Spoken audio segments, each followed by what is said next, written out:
that really sort of catalogs the history of the Trinidad All-Stars Steel Orchestra from way beyond or way before it even won Panorama back in 1973 when it won its first Panorama by Rudy Wells, and thereafter 10 more, including this year, the last 10 with Leon, with arrangements by Leon Smooth Edwards.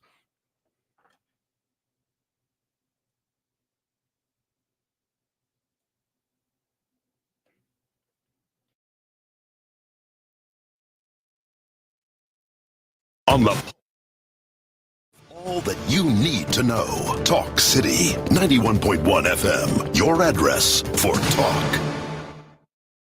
This is Talk City 91.1 FM. It's just about 8 o'clock, and at this time, it gives me great pleasure to welcome you to the Indaba program.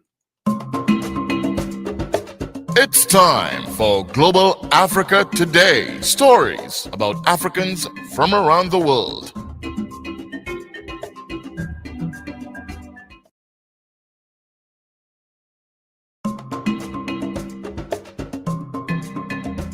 And once again, every time you hear that sound, you know it could only mean one thing at this time as we get ready for the Indaba program for today, of course, being the 15th of May. And it seems like we're rushing through the month. We're at the midpoint of the month of May at this time. But it certainly gives me great pleasure to welcome our special guest yet again as they discuss a very important topic. Apart from the Africa Report, which is an update on the South African general elections, the main feature, of course, is the African National Congress. Is it in danger? Perspectives on the South African general elections. So, without further ado, it gives me great pleasure to welcome, of course, Shabaka Kambon, Reverend Kwame Kamau, and Dr. Fergus, as well as a special guest, of course, with Rennie Francois on hand. Gentlemen and lady. Good evening, Brother Ruskin. Good evening. Nice to be here with you again this evening, and good evening to our listeners around the world. Absolutely. We're here for yet another edition of Indaba, the voice of the people, the voice of the Emancipation Support Committee, the place to find consensus. Definitely the place where knowledge grows. Good to see you, Brother Shabaka. You gave us a little scare there for a little bit. Good to see you in fine form on tonight, raring to go. Of course, Baba Fergus is also with us as well. Dr. Fergus needs no introduction. He is the people's scholar. He is the accessible historian. What is the use of your PhDs? What is the use of your doctorate if it's not available to the people to assist in their uplift, in their growth? And favorably for us, we have Dr. Claudius Fergus, a historian extraordinaire, Pan-Africanist and Afrocentric scholar that brings the receipts every time. Of course, tonight is going to be no different in terms of it. But we are going to be joined, we three men are going to be joined by yet another lady representing the Emancipation Support Committee tonight to bring a report. We have Queen Sister Renee Francois coming to speak to all of the latest goings on as it relates to the Emancipation Support Committee. And you certainly want to stay tuned. You're going to get a sneak peek preview on tonight concerning the fashion show. Scrap that, the fashion extravaganza that is coming up. You learn about the date, the time, where to get tickets, and of course the special prize that is being given this year, courtesy Cal. So you want to stay tuned for that. We want to also recognize those who are tuned in by way of YouTube and by way of Facebook. Please like the live, do comment, let us know where you are tuning in from, and be sure to share it, of course, among your friends as well. For those listening by way of 91.1 FM, we want to especially welcome you to tonight's program. And of course, to you, our main man, Ruskin. Thank you for the wonderful introduction. With that said, over to you, Brother Shabaka. How are you doing on this evening? Good, good, good. I don't know if you all realize that our last guest there, Rania Kalek, after she did Indaba, she did Pierce Morgan. It seems that we're Wow. fully with from Indaba to Pierce Morgan. It shows, the kinds of guests that we have on our show, that they are in demand worldwide. And of course, I don't know if anybody saw a clip of that, of her presentation there on Piers Morgan, but she was fire. I did not see it, but they would clash. They would clash because he would come from that conservative Eurocentric view, and she wouldn't have that. So I'm expecting a battle of the Titans. He can hold his own, but I know she's got game. So I'm looking forward to that clip for sure. Maybe you can send it my way by way of I'll WhatsApp. definitely At the send end of the you a program. link so you can see for yourself. But she was part of a panel which included someone that she referred to as a settler colonialist, someone who was a migrant, into the a conqueror in Israel, and it was fire. It was fire from start to finish. It's pure entertainment. You must, when you get a chance, have a look at that clip Yeah, please send me the link, and as they say, the rest is history. Piers Morgan.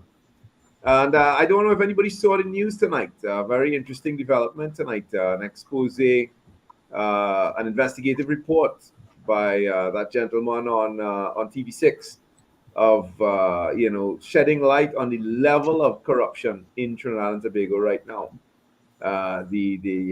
Interviewing a gentleman who was giving money on behalf of one of the kingpins to police officers and politicians. Fantastic interview. Something that, if it turns out that these allegations are correct, I mean, it is, it says something, very, very frightening about the country that we're living in today. Oh, well, we'll see. These matters are quite sensitive. We've had our ears on the ground for quite a while, and we know life happens. However, before corroboration of the facts, we'll gently watch and see how things go with regards to same. Baba, you made it to the finish line with regards to your Africa report. I know it was not easy, but you made it. So we're looking I forward barely to it made it. tonight. Yes. I think it was worth it. I barely made it, but was worth it. You'll be the judge, of course. I'm sure it is. I'm sure it is. At this point in time, we want to welcome Rene Francois to the team. Rene, very pleasant good evening. Looking lovely as usual. Loving the head wrap. You got to show the sisters, how to bring it. We were talking about it backstage. Definitely a fan of that look. But you're here on tonight to talk about the latest goings on at the ESC. We were talking about. I was jokingly remarking that when I asked you how were things at the ESC, I reminded myself, well, it's that season again, and so it is extremely hectic. Let the people know tuned in on tonight by way of 91.1 FM as well as YouTube and Facebook. Let them know exactly how busy the ESC is with regards to all of the goings on. Again, very pleasant good night and welcome back to Indaba. Yes. Hi. Good night, everyone. Good night to our listening Good audience and evening. to our hosts. Um, so, my name is Renee Francois. I'm one of the program officers at the Emancipation Support Committee. And I just want to let you all know what's going on at our secretariat as we are rushing into the emancipation season as we're getting ready to launch the Pan African Festival commemorating Emancipation 2024.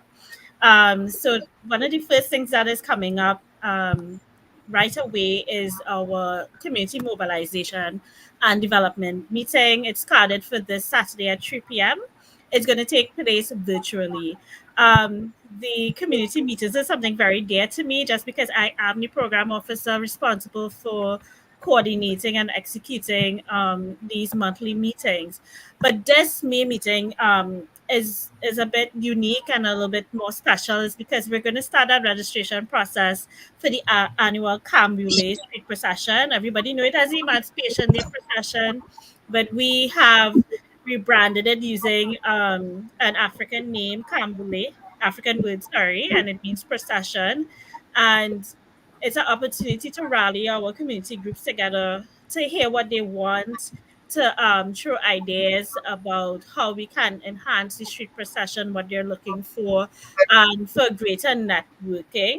So I'm really, really excited to bring the groups together, albeit it will be virtually, but just to bring them together and start to share that emancipation spirit. I know that quite a few of them are excited already.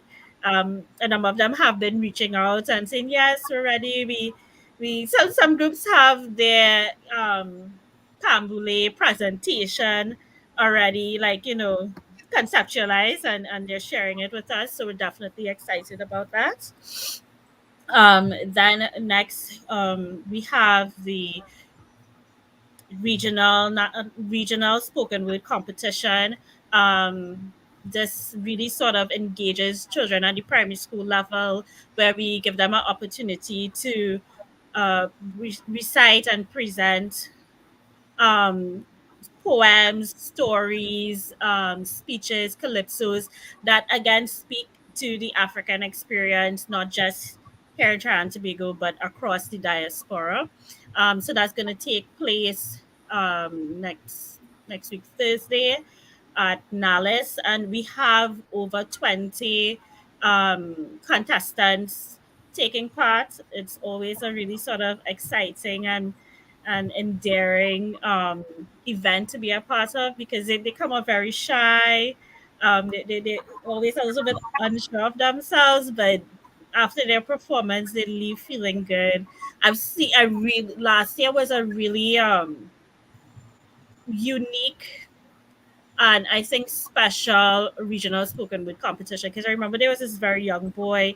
He was extremely nervous about performing. He got really emotional, and to see the other participants just rally around him, not just his classmates. I'm talking about children he would have never met before.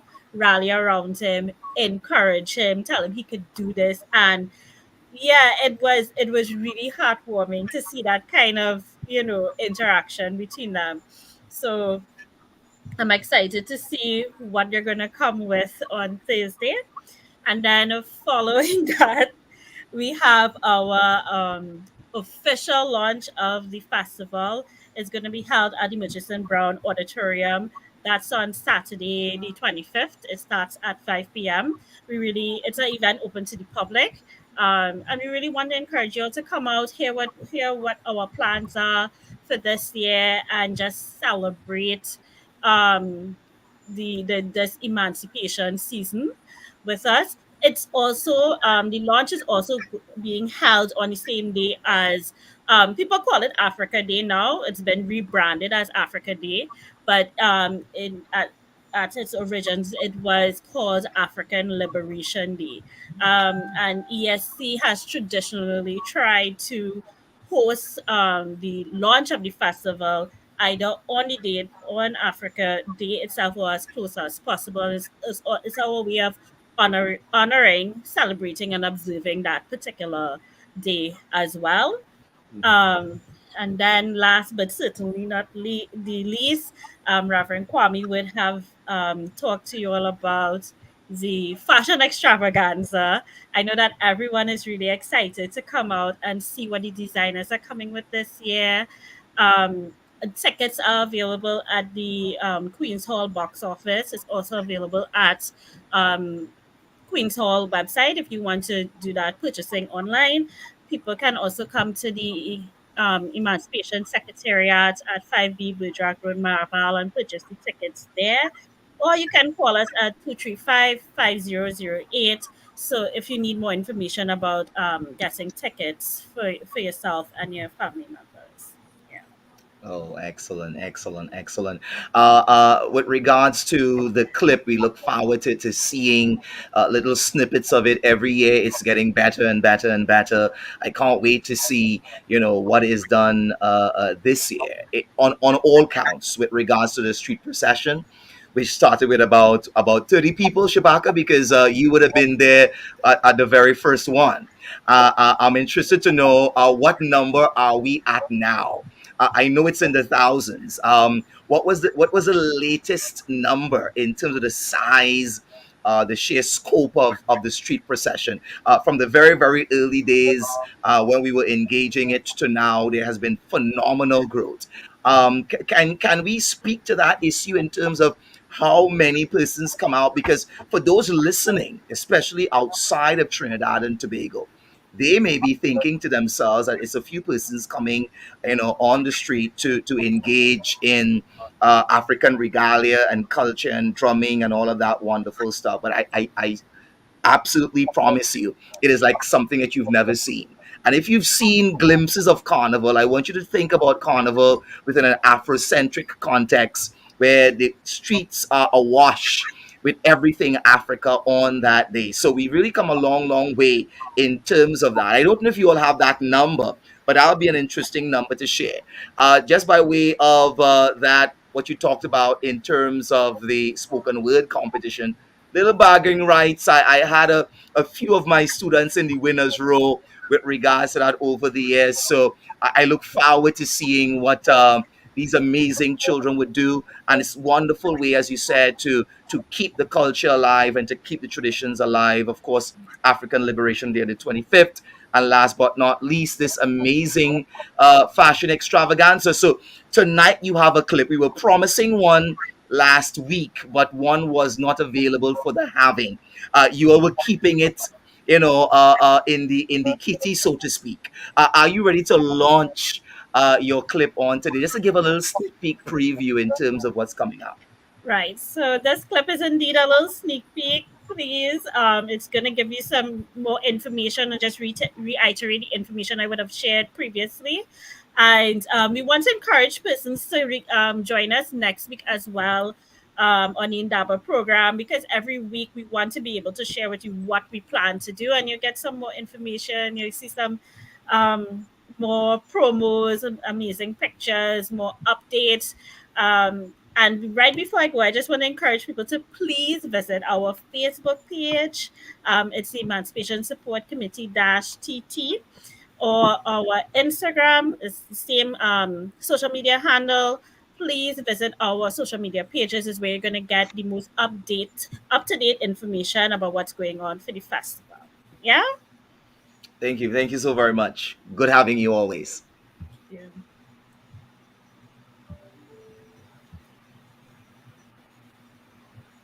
With Caribbean Airlines is a flight full of love. Come on board our plane, fly with the stars up above. Any destination is a celebration. Welcome home. With Caribbean Airlines, we fly at night or morning. Look, the moon don't sleep. Everything you need on departure arrival. Caribbean Airlines don't want no rival, so I feel like a flight to Port of Spain. Pack a bag and take a trip again to be with friends and family. Caribbean Airlines is home. Welcome home. Welcome home. I feel like a flight to JFK. Take a trip across the 7 seas to be with friends and family.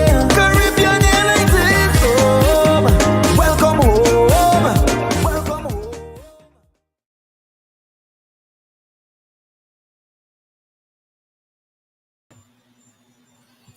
Yes, so we are back, and the next item for this we had a evening bit of is a technical there the because report. we didn't get the promotional video, but an advert, just It a wasn't complete. standing It wasn't advertisement complete. for the Yes, show. But so Kwame, you that raised some was interesting doing it. questions before we went to the advert. One of which was the numbers around Emancipation Festival. And of course, at the beginning, we were talking about 25 people on the road. Wow. Walking through Woodbrook and down at the bottom of town and so on. It was quite a bit of a spectacle. Those of us, the way people saw us on the street was like, a kind of a circus come to town. But we believed in what we were doing, and there was a lot of determination among the elders, and as so we never felt uncomfortable in the scrutiny. And then, of course, by the time the Emancipation Support Committee came together in the early 90s, you would have had the greatest numbers on the road. I think at some point we would have crossed 20,000 people on the streets. And since then, you've had ups and downs depending on who's coming and how the thing is advertised and so on. But generally speaking, you've always had a good turnout on August 1st. The other question that you've, and of course, last year after COVID, I think we really shocked the nation by the amount of people that came out in that first emancipation after COVID. So it was, I think the parade and so on, that aspect of the emancipation celebration has always been well attended since the early days. The other question that was raised was the question of Africa Day as opposed to African Liberation Day.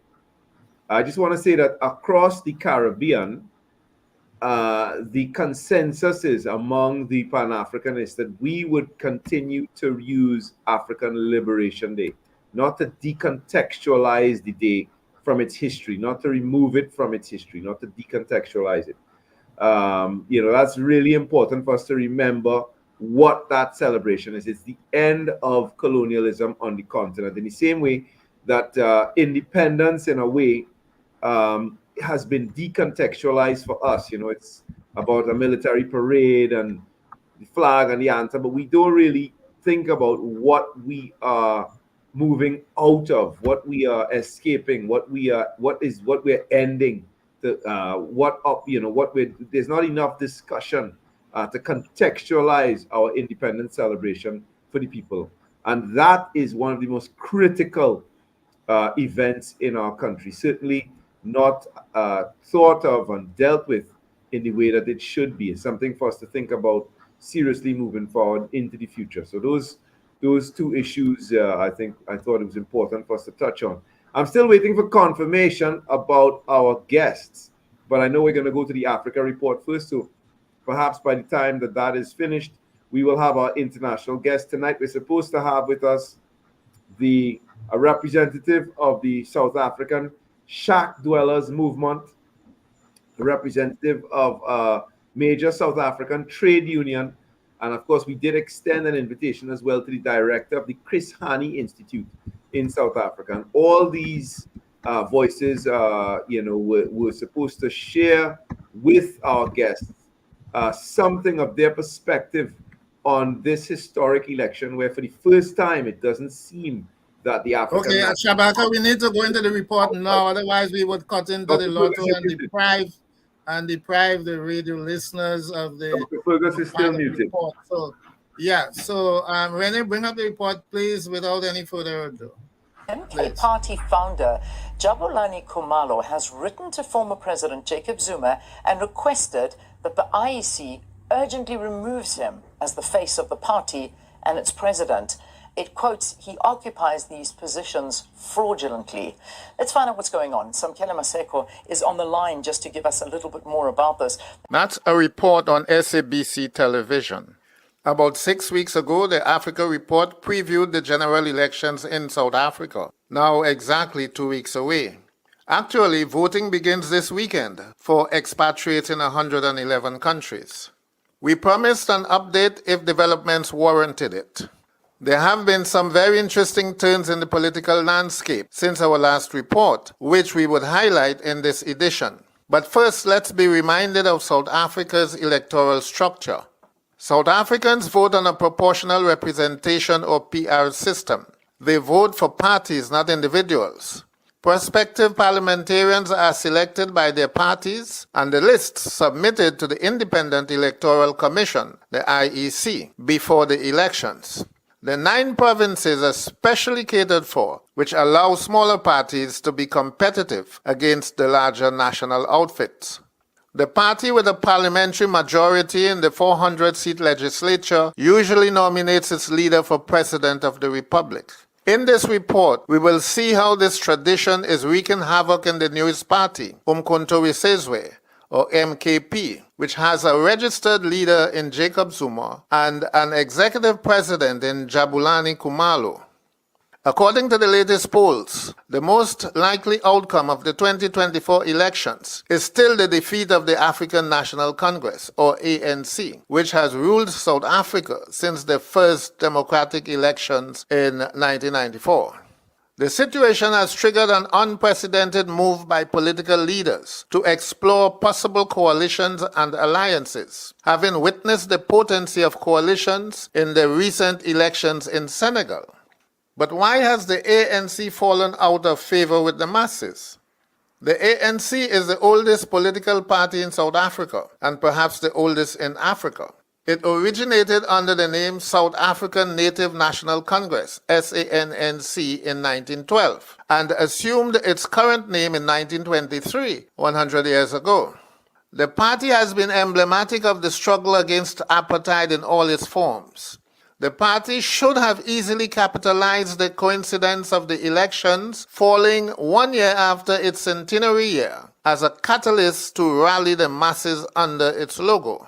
Of a total population of 60 million South Africans, there are some 20 million voters who were babies in 1994 or born after that and therefore have no personal memory of apartheid. This age set is critical in the upcoming elections. We appeal to a different constituency.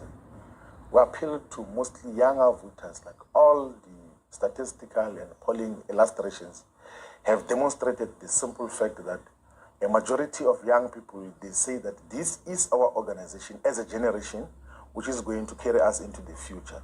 So I don't see young people associating with organizations that are led by 80-year-olds, or organizations which are putting people who are above the age of 80 to campaign for them. That was the EFF's Vice President, Floyd Shivambu. During the 1990s, South Africa's economy was the largest in Africa and one of the fastest growing economies in the world. Today, the unemployed is 32%, while the country allegedly suffers from the highest income inequality in the world. Reuters highlighted the sentiments of a 48-year-old Aline Reuters of Johannesburg, who said, "I don't want to talk to the ANC at all." Reuters, her sons and grandson live in a single-room apartment and depend on government grants, but she would not vote ANC because social welfare offers no hope out of her predicament. The age of voters as well as the age of political leaders are issues in this year's elections. Former President Jacob Zuma, Thabo Mbeki, South Africa's most popular president after Nelson Mandela, and incumbent President Cyril Ramaphosa represent the old order. Julius Malema and his Economic Freedom Fighters Party are radical agents of new possibilities. This is the sentiment expressed by EFF's Vice President Shivambu on SABC television. Young people are not fools, by the way. Young people are much more alert. All these parties and their leaders don't represent the future in terms of the ideas, in terms of vision. Even biologically, they don't represent any future, because majority of these people who are making commitments to young people now will not be there in the next 20 years. Part of ourselves will still be at the center of the agenda of economic emancipation here in South Africa and in the entire African. Unlike Nigeria, South African parties are clearly divided along ideological lines, which could make for strange bedfellows. The ANC has never flirted with coalitions, but should they lose their majority, a coalition could offer a lifeline to remain in government.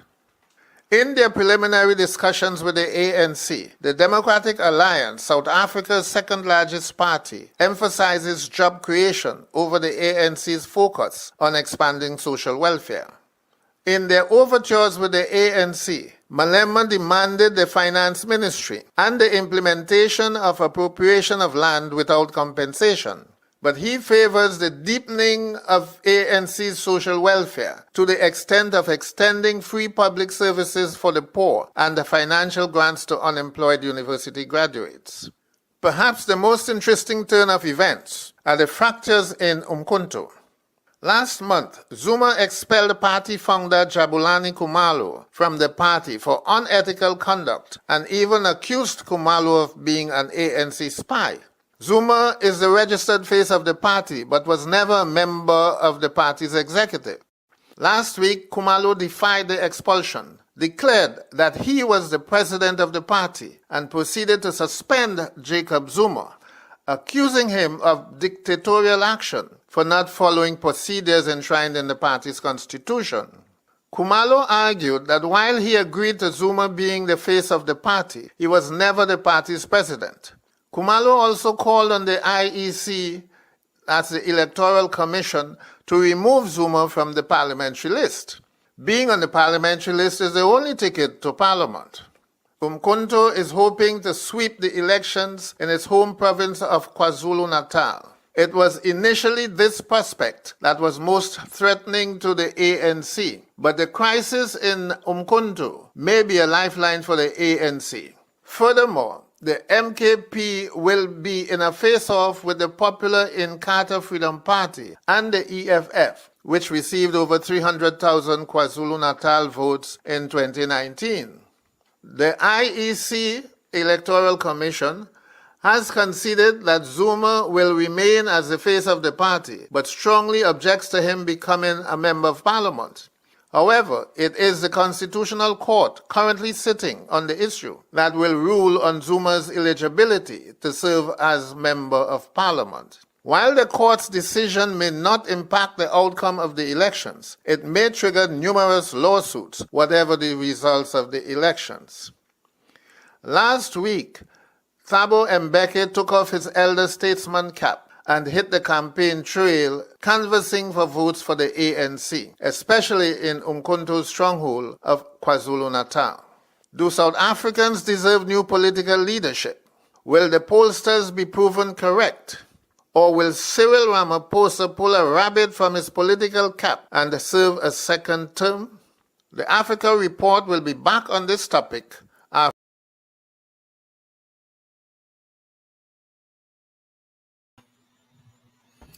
Yes, so we will return to the topic after the elections. That aspect was cut short for some reason or the other.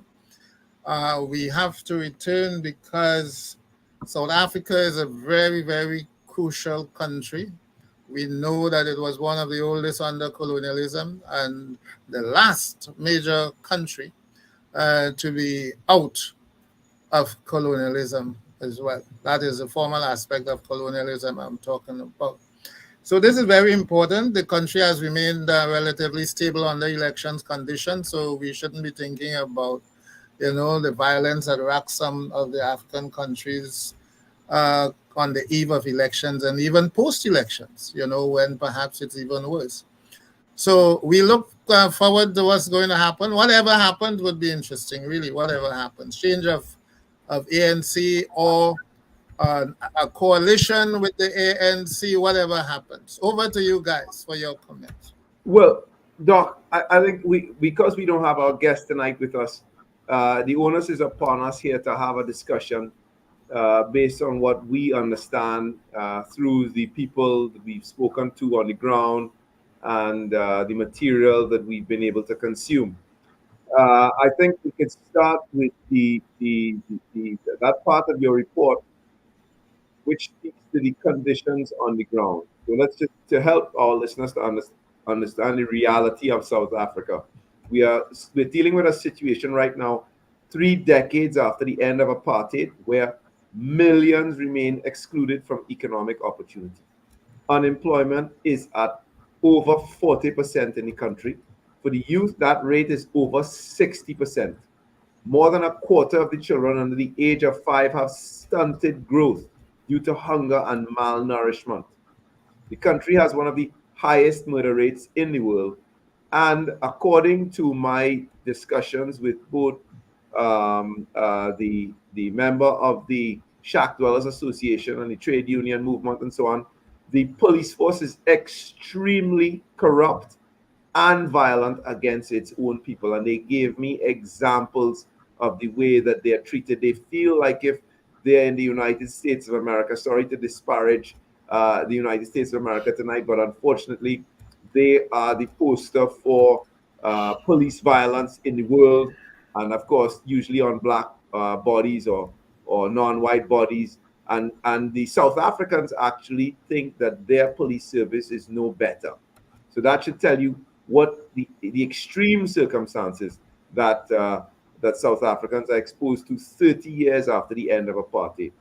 Does anybody want to add anything to that? We covered it there. Yeah, all those things are true, but in the Well, I want to chime in. situation, you have to ask the question: what really motivates voters? Because all these things are there. It's not always that people would choose a political party because of police violence and so on. All across Africa, you might find a kind of authoritarian policing. It's not only South Africa, but all the conditions you said are true. And most young people who have not had that experience of white of segregation, of white supremacy, and all the other elements of apartheid, they do not have that emotional capital that the older people have towards the ANC. And therefore, they are prepared either to stay out of the elections, which is a major consideration for a lot of people, because if they had voted in the last election, they would have been promised change. Things only got worse. So that this election, what normally happens to young people, they tend to withdraw. That apathy could affect the outcome of the elections as well. So the question is, what are people going to vote for or not vote for in South Africa? Those are important questions. Oh, absolutely. If I may chime in here quickly, as I see it, and again, fabulous Africa report dealing with all of the issues current, all of the issues relevant, looking at the major parties, deconstructing what their power base is, whether it is youth, whether it is their policies in terms of land expropriation without compensation, whether it is the issue of, in the case of His Excellency former president, and as far as the kingdoms are concerned in Africa, their presidential hopeful, and the reason why Jacob Zuma remains His Excellency, their hopeful, is for the fact that he is speaking to a change and transformation in the style of politics in South Africa, which is to say, he wants to return to kingdom rule by way of the kings and those that are part of the royalty being the upper house, and those who are, as it were, civilians being part of the lower house. Now, if you look at that angle, that perspective, it means then, therefore, that the kingdoms voting as blocks for the former president could make a huge difference in this election. So, notwithstanding some of the party internal rumblings, I don't see it as sufficient to cause those who are supporting him because of the constitutional changes that are anticipated post-election. I don't see them seeing that as an opportunity to not vote or to not cast their ballot in his favor. Of course, we have, looking at the geopolitics, the incumbents, His Excellency Cyril Ramaphosa, of course, his Minister of International Affairs, Minister of State, so to speak, in Naledi Pandor is a Pan-African heroine. What they have done in terms of taking on the might of Israel, gives them within the Pan-African and Afrocentric space a lot of clout, a lot of kudos, a lot of recognition. The role that they play within BRICS is also something that has to be considered as well. They've given South Africa a certain kind of international celebrity from the perspective of post Mandela and what Mandela stood for. They are seeking, by way of what they are doing in the now time, to make a name for themselves and to show up by way of BRICS, show up by way of what they're doing at the ICJ. And very interestingly, Egypt is carded to join them in terms of this Kwame, I move. think you're And so absolutely I'm right looking at all that, about. and I'm saying as I land, I'm saying that there are a number of issues here that people have to look at, and I don't think there's a clear winner in any direction because of some of the things that I mentioned there. But Yeah, but let's over to work back over the things that you brought up there, back starting at the end and going back towards the beginning of your of what you said there. And let's start first of all with the moral legitimacy, the moral courage and clarity that South Africa displayed. That has won something back for the ANC. Certainly both inside and, of course, as you mentioned, internationally. One of the interesting issues, Kwame, coming out of that a side issue that I just want to ask you about before we continue, is the fact that the one group that has been opposed to the South Africa's role in trying to stop the genocide taking place in Palestine has been the evangelical Christians in South Africa. And you being a pastor yourself, how do you, or a reverend, how do we understand that? Can you help us to understand why the evangelical Christians in particular were the ones who were against the government defending and trying to put a stop to the genocide?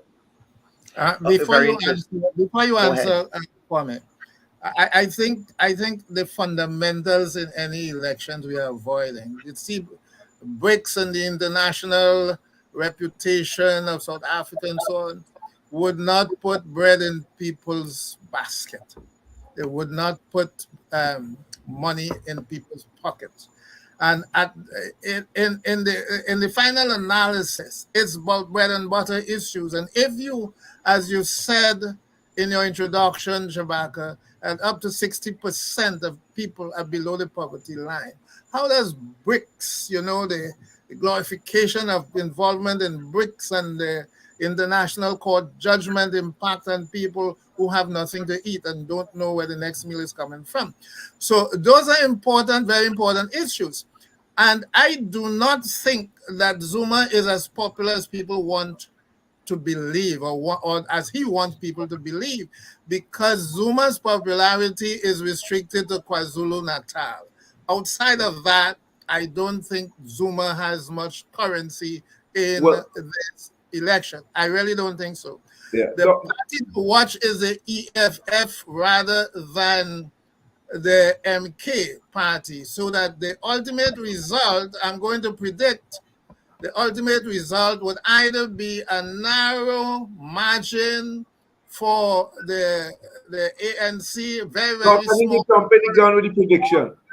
Or, no, I'm telling you, Let's get the predictions to the end of the show. Let's discuss the matter before we get to prediction. we can pick it up because sometimes time runs out on us. Either a slim majority or coalition, which would still leave them in the driver's seat. So I think those are the major scenarios. Jacob Zuma, to me, is a personality that cannot really make it into the politics. They cannot hold their own party together. Well, let's talk about Zuma since there's too much wrapped up in confusion and dissension in the party right now to convince voters that they have something to offer the nation for the future going forward. I really don't see young people in particular. The vast majority of the voters are young people. I do not see them being convinced with what is playing out in the MK party right now. There's virtually no leadership in the party. Yeah, let me say this. From when I look here now at the official polling in South Africa, the EFF is polling third at around 11%. Zuma's party, the MK party, is is polling fourth around 8%, with 8% of the vote. What Kwame talked What's the about date earlier, of the polls? What's the date of those polls, Shabaka? Because that's important. these polls that I'm looking at here about 3 months old. No, that is irrelevant. That is irrelevant. Totally irrelevant. You think that those things have Totally changed already? No, I don't think you should even talk about that. That's totally irrelevant because what happened last month and this month speak to the possibilities of the outcome of the elections, not what happened 3 months ago. Okay. Okay. Yeah. It doesn't even make sense going into those polls now. But Unless let's delve a little deeper into the MK party for a minute, because Kwame raised some of the things, and we also had members of the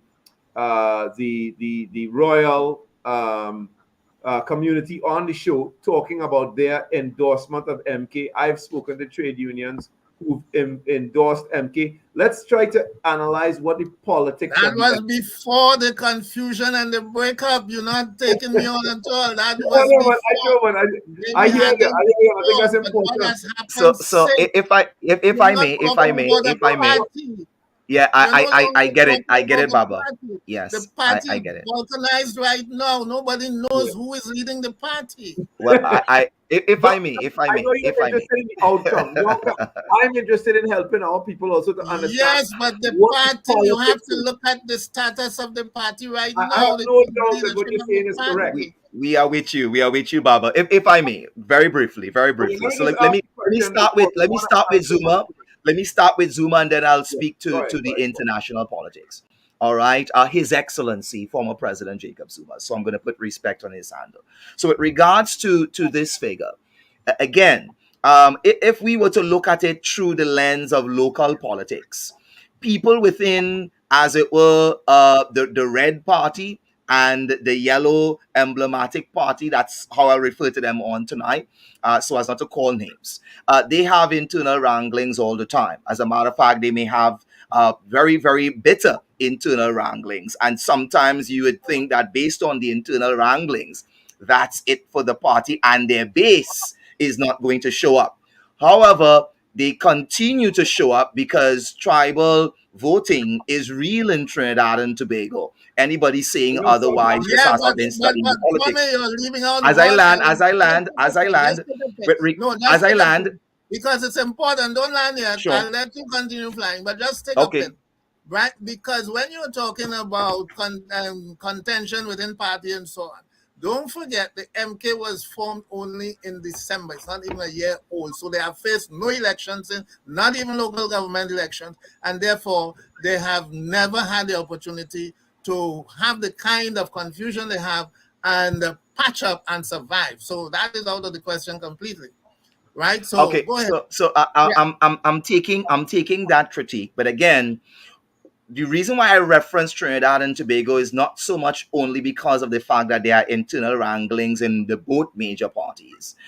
Even in the third party contender, from a Tobago perspective, there are wranglings. But what I'm looking at is the tendency of voting to go in tribal directions, and I'm saying that if there is momentum among the tribes, among the kingdoms, to vote for the man that they believe is going to deliver the land and the dignity and the respect and the courtesy back to the kingdoms, then there is perhaps a possibility that beyond our Western understanding of politics, if they vote tribe, they are voting His Excellency Jacob Zuma. And everyone in Trinidad, in South Africa, belongs to a tribe. Let's not confuse the listeners. If you're talking, I don't like the word tribe. If you are talking in terms of ethnicity, yes, Zuma is Zulu. So if you're talking kingdoms, you're talking about Zulu kingdoms. You have not exclusively. You see, now, there was a collaboration of kingdoms that came together. You have many more than the 11 official languages representing ethnic and cultural and linguistic groups. So let's just reduce it to the 11 that are represented in Parliament.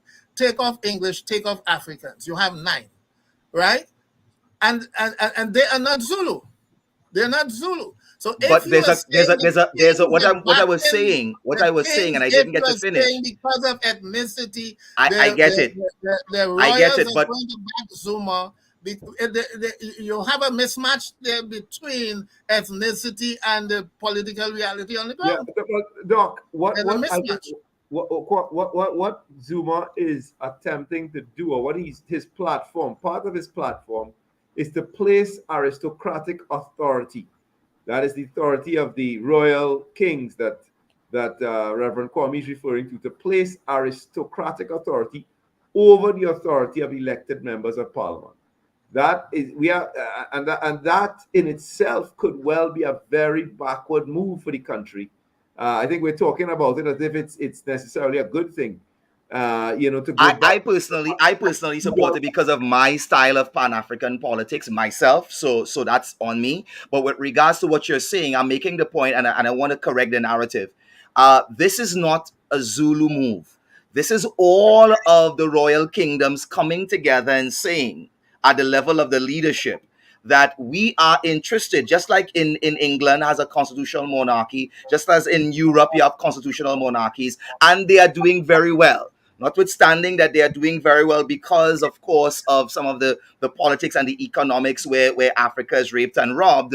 But to say that constitutional monarchies aren't successful is to betray the reality of history. And so we are making the point that it's neither backward nor progressive in itself. It all depends on who it is that is leading the country. So I will stop there. Let me speak to the issue of the evangelicals before we move any further. I can tell you I'm operating within an Ubuntu framework as a cleric, so I can no longer speak for the Christian community, but I can tell you based on historicity that if you are seeing Israel as your land of pilgrimage, if you are seeing Israel as the Holy Land, and if you're looking at the Bible and you're looking at something that is a technical term called herem, if you're looking at herem, which is the right to genocide, because the Most High says that you are the rightful occupiers of the land, then from that context, there is legitimization through herem. And so if you look at Deuteronomy, if you look at other passages, there is legitimization for genocide if it is being done in the name of God. And that has happened before. But we usually give Islam a flack for that. But when it's done within Judeo-Christian context, they tend to get a pass. And so most of those evangelicals are coming from that slant. They know on a normal day it's wrong, but when you are defending your holy land and your right to rule and your right to govern, then it's okay. It doesn't make it okay clearly, but that is a position that many of them hold, and we see it even in the ICJ as well, in terms of how the voting has gone. Kwame, Reverend, thank you very much. I think that you could bring that kind of clarity to that issue, and I knew you could, and that's why I raised that question with you. But I want to go back to this question of what Zuma intends to do with the royals, because it's not simply a case of a constitutional monarchy of the type that exists in Europe. In fact, from what I understand from my discourse, it is really genuinely he's offering the aristocracy of South Africa, the various aristocracies, an opportunity to place their authority over the authority of elected members of parliament. That's what I understand. And if you guys have any information to the contrary, please let me know. Otherwise, we're going to have to wait for further discussions and with our guests to understand exactly what's going on. But that's what I gather from my conversations with those on the ground. So just very briefly, there's an upper house. What the manifesto says, I have not read the manifesto, but I've read reports on the manifesto. So I'm subject to correction. But what the manifesto says, from reading about the manifesto, is that the MK intends, if it should win the election, to amend the constitution so that the constitution will not be it will not represent that the supremacy as it does now, but rather that supremacy would belong in a sort of absolutist way to the parliament. So I don't see how the constitutional monarchy fits into that system. Perhaps, Reverend Kwame, you can explain for Sure. us. Sure. So from the information that I have available to me, there is a two-tier system. All right, our Westminster model in that we use here in Trinidad and Tobago allows for an upper house and a lower house. Your House of Representatives, and of course, you have your Senate.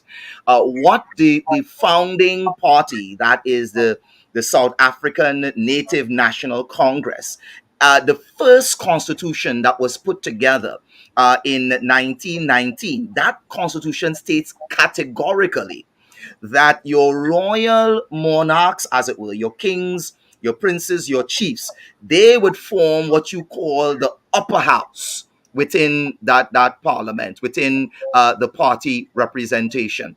And at the lower house, you will have those elected representatives. So it's not a removal of elected representatives altogether, but it is recognizing that there is a room to have your cake and eat it, in the sense that you have the royals seated at the top, where I honestly do believe they belong. Because this is a country of kings. Africa has always been governed and ruled by kings. Some of the greatest reforms in the world has been done by kings. So in my personal opinion, I'm quite okay with them having an upper house where you have kings and you have a lower house of representatives of individuals by way of, again, those elected individuals. And so that is the understanding as I have it, based on the intel, based on the information that has been made available to me. And it's doable. It's very, very doable. But it will need constitutional reform in order to bring it about. Will they have a sufficient number to engage it? Is left to be seen. I'm not against royals ruling. Africa came to its glory based on royals, and it could return to its glory perhaps based on royals as well. So you're talking about a sort of House of Lords, House of Commons. But what we might end up with is a House of Confusion. I can't see. I really cannot see, because you cannot compare the situation with multiple royalties from multiple nations in a single complex like you might have in some other countries, where you have, a single royal family with all the various branches and so on. So that is something, perhaps, I mean, if it's worked out, it would take a lot of brainstorming to come up with something workable and something stable, and something that would lead to the progress of South African people, because that is the ultimate objective of elections: security, prosperity for the people. Yeah. I think, Oh, absolutely. one of the things we haven't discussed as we are here looking at the putting the aristocrats in South Africa in governing, in governance, is that the party that is actually polling second in South Africa. That's the Democratic Alliance. Nobody has mentioned them. I think we should spend 2 minutes looking at this particular party, which is white dominated, even though it seems that most of its voting base is among African voters. Anybody want to say 2 words about the Democratic Alliance? Well, I will defer to Baba. Alliance is an evolution of the apartheid National Party of 1948. However, because politically they could have no chance again of ever regaining office, they set about certain reforms to make the party look all inclusive. At one time, there was an South African, black African, who was the president of the DA. He didn't last very long, but he was there. But the dominant element, the powerhouse in that party, is still the old white elites of the pre-apartheid days, and that is a problem for them. So while they mobilize a lot of support that keep them in second place there, the polls indicate, that is the latest informal polls, indicate that that position that they had in the last election in 2019 may not hold of course, that's part of the interesting thing that we are looking forward to. Can it hold? And if it does, and if the ANC slides, I think that the ANC sliding is the critical element and the focus of all pollsters in the elections. Will they slide below 50%? And if so, what happens? What kind of alliances will be triggered? Who would be in the driver's seat? Because we know that a party with 2-3 members can be all powerful in a coalition. We had it in Trinidad and Tobago, where a party with 2 seats, the leader became the prime minister. So you can negotiate that kind of agreement if the incumbent party before the election wants to remain in office. You see, so it's a lot of interesting scenarios that can develop. And I really look forward to following the elections and reporting again as soon as possible after the elections have been certified by the Electoral Commission. I'm sure you'll do a I'm fine job. enjoying discussing politics with you all so much tonight that I want to invite you all to have this discussion on the just before the Venezuelan elections as well. I think it's important for us to look at what's happening down there. So I want to see if we could schedule a program to examine what's happening down there. But I think just to add to what you're saying there, Doctor. Well, before you add, let's wish the listeners on 91.1 pleasant good evening, and thanks for tuning in this evening, and hope to see you again next week as usual for another edition of Indaba, when knowledge grows. Yes, go ahead. For those of you who want to continue the discussion, please join us on the CPAN Facebook page. Is that correct, gentlemen? That's where you would go to get this on to get Indaba overtime. Well, we don't know if we have permission tonight. But for the next few minutes. Yeah, we might get a text just now telling us how much time we have extra. So go ahead, Shabaka. So let me just say that the words we need to remember. The director says let's wrap up. In wrapping up, I think when we look at the Democratic Alliance, neoliberal economic policies, and that seems to be the most of the parties across the board. And of course, I guess you could have more extreme and more extreme versions of that. Also, they are very much pro-West and pro-Israel. They've tapped into that kind of conversation. We represent the West. We represent a certain kind of orientation towards the world, which is pro-Western, pro-Israel. They also seem to have a former NATO advisor as their head, and or as a senior person in the party, and a Richard Meyer, who's the former chairman of the Joint Chiefs of Staff in the U.S. on their board. So they do have there's the National Endowment for Democracy. Yeah, so there are a number of people in there who really speak to the orientation of the party. And on that note, gentlemen, I think with our time running out, I think I think that's it for tonight. I don't know if there's anything else you want to. Yeah, just let me make one statement relevant to the Africa report, just to reiterate that in the case of Zuma, the Constitutional Court is reviewing some petitions.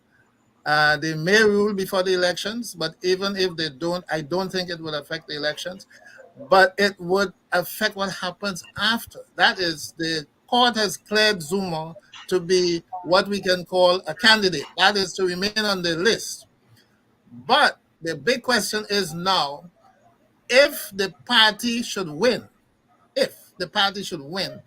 would he be able to take up a seat in parliament? That's another legal issue. So we await the court decision on that, because he could remain on the list as a candidate, but he cannot perhaps use that to take up his seat in parliament unless the court rules in his favor. So we look forward to that. Yeah, and of course, Kwame seems to talk about Zuma referring to him as His Excellency. But no, Zuma spent 9 years in power, 9 years of crippling neoliberal economic policies, austerity, massive corruption on a staggering scale, escalation of state repression. Some people actually look at the condition South Africa is in today and say that the real decline started post Mbeki. Once Mbeki was gone and Zuma took over. Slide, not just decline, slide, yeah. Slide. Although we could make a case that the decline started with Nelson Mandela, but that's another discussion entirely. That the thing starts during the Mandela years. The real problems begin there in terms of the policies that were instituted under Mandela. But certainly the impact was felt by the people. And of course, Zuma contributed considerably to the conditions that South Africans live in today. And I don't think we should forget that when we look at what's happening in South Africa. Let's give South Africa an opportunity to breathe like the people of Senegal. Let's look forward to some younger leadership, man. Africa I know certainly. African independence came on the backs of younger people. Younger people have proven to be some of the most effective leaders. Thomas Sankara. I'm not anti-young at all. I'm with you. Thomas Sankara. Some of the youngest leaders have proven to be the most dynamic, the most progressive, and the most hopeful for African people. Let's give them a chance. Again, I'm not anti-youth. I've been always been a great fan, a big fan of the EFF and its policies. However, in this election, there are several contenders coming from several directions. I want to recognize some of the people in our chat on tonight. We have King Dan Man out of Jamaica, and we have a young ambassador actually out of Sierra Leone.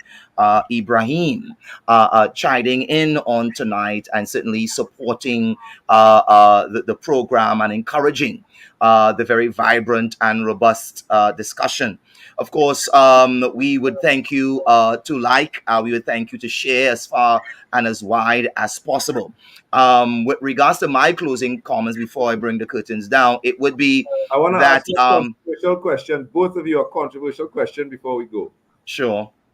It came to my understanding. I don't know what degree of truth this is, but it seems to me that the MK has taken a hard right position on gender, from what I understand, and it has allegedly proposed, to send unmarried pregnant young women to Robben Island.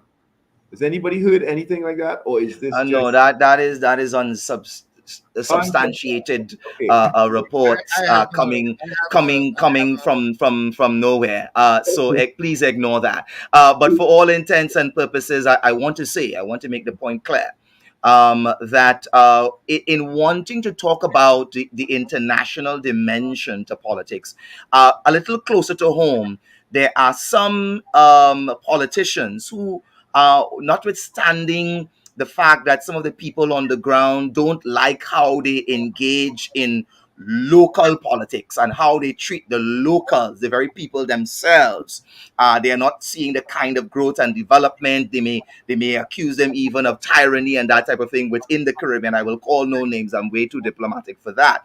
Because of the international reputation that they may have within Pan-Africanism or within progressive platforms. They are seen as a kind of strong leader, and the question is asked, if the world embraces them and loves them this way, perhaps we should stay supporters and we should get behind them, because maybe, just maybe, they would be able to turn things around. They haven't done it yet, but maybe, just maybe, they have the goods, because they have that international reputation. Of course, with regards to the issue concerning the party in second place, they can do so because they have the finance. One of the reasons why Mandela, and by extension the presidents after him, were not as successful is for the fact that the land has not been returned, the mines have not been returned, the state assets are really minimal, and you depend upon the white aristocracy, you depend upon the money class, you depend upon the West, really, to a great extent in South Africa. And without them and their backing and their support, a number of things can be crippled, including, according to one Zimbabwean commentator, that what we see in terms of load shedding taking place in Africa and the deterioration of some of these state assets would not have happened under white rule, but is, in his mind, as I close, a certain kind of sabotage. Where will this election end? Will ANC hold on to the reins of power, if only but by a small margin? Will they have to be forced into a compromise to engage in some type of negotiation, some type of power sharing with the party coming in second position? They have not done so before, but will they be forced into that position? Will we see in South Africa the EFF, by way of the young and charismatic and very dynamic Julius Malema, coming to power, as we are seeing dynamism in ECOWAS? They are taking the bull by the horn and taking us into very progressive areas. Will the EFF pull the rabbit out of the hat and bring the victory? Who knows? Of course, will the MK, by way of the backing of the royals, seal the deal? Because everyone in Africa, for the most part, belongs to some type of ethnicity and or tribe. I'm not anti-tribe. I think tribe is a fine word. I don't carry the connotation with it. So will they follow the lead of their elders? Will they follow the lead of those who are saying it's time to return the land, it's time to return the dignity, and that can only happen with the royals? We will have to wait and see. Maybe, just maybe, we'd be able to get some exclusives from the royals tuning in on tonight. Maybe EFF might chime in, maybe ANC might chime in. Who knows? Well, But Ibrahim has a question. Ibrahim, would you proceed to send your question? We want to know if we'll be entertaining questions. We're wrapping up, Ibrahim, but if you ask a question now, we will try to answer it. So while we give room, I tried to respond to him in writing, but apparently I have to log on to the account before. Come, Ibrahim, we're waiting on your question, my friend. you have the floor. You have the floor, Your Excellency. A young ambassador out of Sierra Leone, doing some amazing work within the civil society there, youth ambassador extraordinaire. So please, if you can bring the question, we would be thankful for it. So it seems as if it's anybody's race at this point in time. But Baba wanted to give us his prediction. Are you still inclined to share your prediction while Ambassador Ibrahim is typing away, or will you hold your cards close to your chest and I'm await the prepared. outcomes? I have analyzed the situation. I follow it every day, you know. I'm not a sometime African, you know. I'm on the African media every day. In fact, I don't know what Shabaka is talking about the media report tonight, because I follow the African media more than even local or regional media. I've stopped following American media, right? So I follow these things. I subscribe to a number of these channels, so I am aware of some of these developments. And I'm not a prophet. I make no pretensions about that. But I look at the realities. And it is clear that if you look at the decline of the ANC from Mandela's time, and Shabaka is correct, the decline started immediately after Mandela, slowly, and then it speeded up. It means that trajectory could continue, where the ANC might be able to hold on to a very, very slim majority, maybe less than 1%, but a majority in South Africa is all you need. And there's no second poll, there's no second runoff, as you know, some of the other elections, like in Nigeria, you need a second runoff if you don't meet certain conditions in Sierra Leone and so on. So whatever the outcome of the elections, you may have to go into minority government or an alliance. And I think an alliance may be a good thing for South Africa, where if the ANC is the majority party in that alliance, they definitely will have to start listening to the opposition. Listening, and that's the important thing, instead of the contempt that parties who have been in power for a very, very long time tend to exhibit. It's a kind of dynasty that you see, even though they may not be related by blood, but these regimes that last 30, 40, 50 years without change, I think they tend to exhibit contempt for the people after a while. And it's easier for them to cover up corruption, cover up all kinds of misdeeds because of the connections, the connecting interests and all of that. So I think that would be a good thing. But what may happen in reality, I think, is that the DA would do pretty okay because they have a stable constituency. And the EFF is the most dynamic force, regardless of whatever people think about MK. I think the EFF is the more dynamic force. From the time they came on board, they have fought about 3 elections, including local government. And every time they have been increasing their number of seats, they have been increasing the number of votes. So I can see increase in the seats in parliament, in the provinces and so on, because remember, you have provincial elections and so on as well. And those are very important. It's not only the National Assembly, the provinces as well.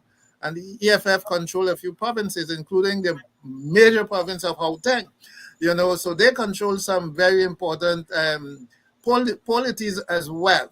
And that momentum, what Julius Malema said is that this year, not Malema, his deputy, Shivambu, is that for the first time they have been able to cover every constituency, every polling booth, polling station, and that they had not been able to achieve in years before. So they are much better positioned structurally in this election, and because they still have a very strong appeal to young people, a lot of the leaders themselves can still qualify as young or youth. I think they're going to be the biggest attraction in the elections. And they're going to be, I think, the most important game changer, if there's to be a game change at all. And when I say game change, I don't mean necessarily that they would win the elections. In fact, I don't think they predict they would win, but that they would improve their positions in the provinces and in the National Assembly. And they have a good chance of getting in the government through coalition. I think that is the scenario we need to look at. Ibrahim is not coming on board with the question, so I think we need to wrap so up. we'd have to wrap up. Well, we are certainly thankful for you tuning in. Those of you who migrated from 91.1 FM to YouTube and or Facebook. I think it just arrived just in time. The ANC have been in power for ages now, i.e. For terms, and winning this coming election again will not bring, as it were, saga in the country as the other parties might think of holding the power to hand. So it's a statement, and we hear your statement. But again, if you are in Sierra Leone, you are in West Africa, if the youth of South Africa are thinking in the way that you are, well, then it may very well be that change is perhaps on the horizon. The youth of Africa are having their say. Their voice is being recognized now more than ever because they have decided that categorically that they are not going to operate as sycophants of the old guard anymore. That time for progress is now, and whether it is by way of the ballot, or in the case of the coup d'etats, many of them bloodless, or by the bullet, though again, bloodless coup d'etats in the case of ECOWAS, by way of Ibrahim Traore et al. We are seeing change coming, and that change so far so good from what we are seeing. We are not on the ground. We don't know the realities on the ground. But from what we are seeing, certainly the people are coming out in their numbers in support of those who have taken up arms against those who were manipulating the politics and literally buying votes. Well, we are out of time, but not out of love, not out of faith, not out of words. We want to thank you for tuning in on tonight again, whether by way of 91.1 FM, whether by way of YouTube, or by way of Facebook. Political discussions are often very vibrant and robust here on Indaba, but we do love each other tremendously, and we do love you, our listening and viewing audience as well. We look forward to discussing Venezuela coming up very soon. You'll tell us when you'd want to do that, Brother Shabaka. But certainly, we want to thank you again for tuning in, and on behalf of Dr. Claudius Fergus, historian extraordinaire and scholar of the people, on behalf of my co-host, again, activist extraordinaire, Brother Shabaka Kambon, and certainly I myself, Your Excellency, Ambassador Reverend Kwame Kamau, we would like to thank you for tuning in to yet another edition of Indaba, the voice of the people, the voice of the Emancipation Support Committee. What's wrong with my tongue at the end? Oh, before I go, we do want to thank our technical staff, and we want to thank, of course, our producer as well, perhaps looking at us a little side eye because we've gone way over on tonight. But we are thankful for your support. Without you, we could not do this. So salute to you, Queen Mother, and of course to you, Rene Francois, for the great job that you do behind the scenes. Until the next one, thank you so much, and goodbye for now.